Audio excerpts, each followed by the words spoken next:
This is the third and final lesson covering equations of lines. Y equals mx plus b.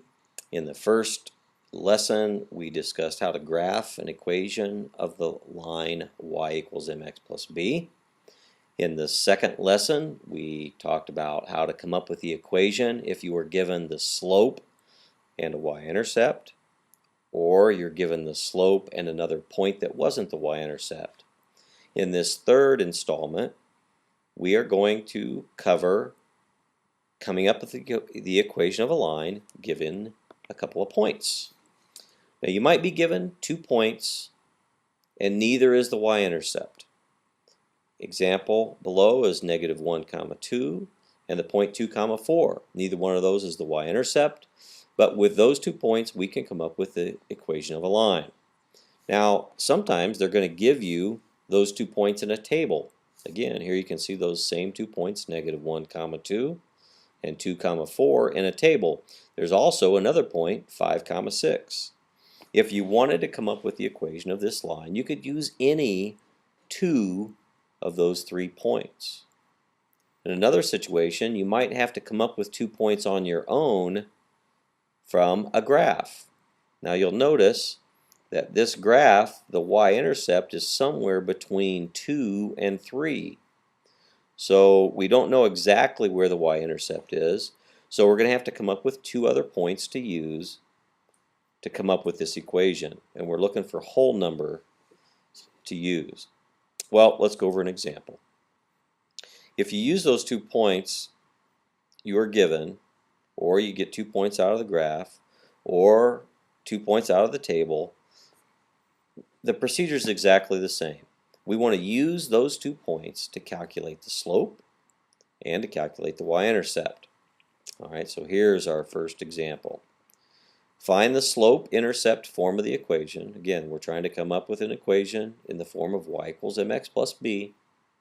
Find the slope-intercept form of the equation of the line containing the points -1, 2 and 2, 4. Well, the very first thing we want to do is to find the slope, and the slope is the first thing in the name of the equation.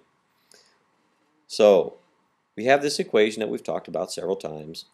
M is equal to the change in y's over the change in x's, or the rise over the run.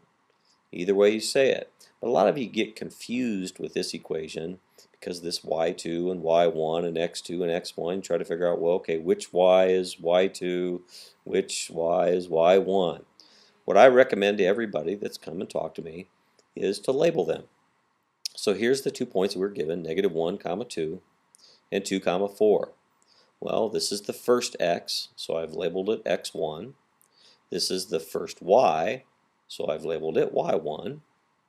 This is the second x, so I've labeled it x2.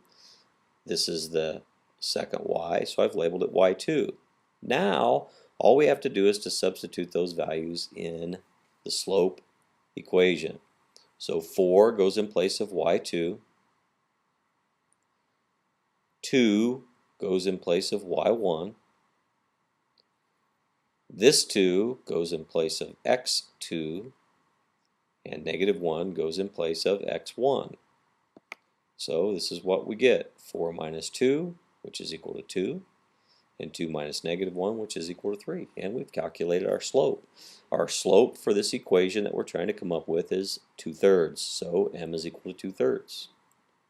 Now we just need to find the y-intercept. If we go back to the procedure that we used in the second video, you'll remember that we substituted the slope in place of m, and we took a point and put it in place of x and y. Well, here we're given 2 points, so you can use either one of these points. I'm going to go ahead and use this point right here, -1, 2. So I put the 2 in place of the y. I put -1 in place of x, and now again I can just solve for b. If we do that, -1 times 2/3 is -2/3. I want to add 2/3 to both sides so that these will cancel out. I get b is equal to 2 plus 2/3, but we're going to change 2 to the fraction 6/3. So I can add 6/3 and 2/3, and I come up with 8/3. All right, so now we have our slope is 2/3. Our y-intercept is 8/3, and we're ready to write our equation. The equation is y equals 2/3 x plus 8/3. As you can see, I just put 2/3 in place of my m, which is the slope, 8/3 in place of my b, which is the y-intercept, and now I have this great equation that I can use down here. All right, now you might be given a graph to help find the equation. The very first thing I do when I have a graph is to look and see if that graph crosses the y-axis at a whole number.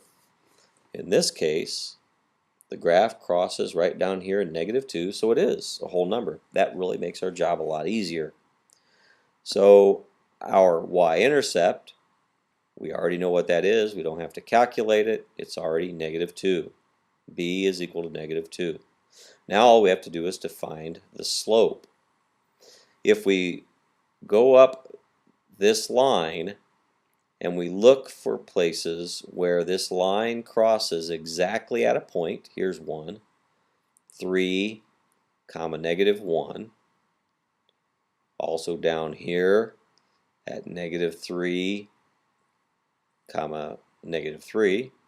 And there are several places on here where it crosses at a whole number point. Well, I'm just going to use this point right here, 3, -1. And I'm going to use that point in my y-intercept to figure out what my slope is. Because if I can go up and over to that point, I can calculate what my slope is with the rise over the run.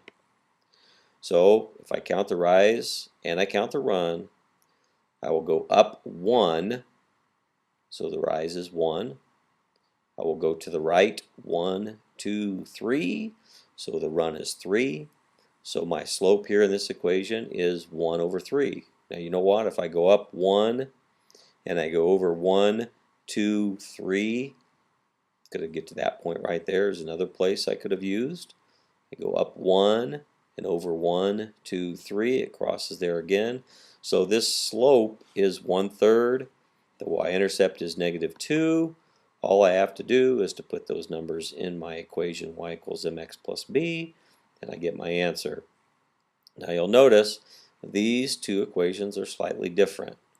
The only difference is instead of writing plus -2, I simplified it over here and just put subtract 2. So y equals 1/3 x minus 2 and y equals 1/3 x plus a -2 are both the exact same equation, neither one of those.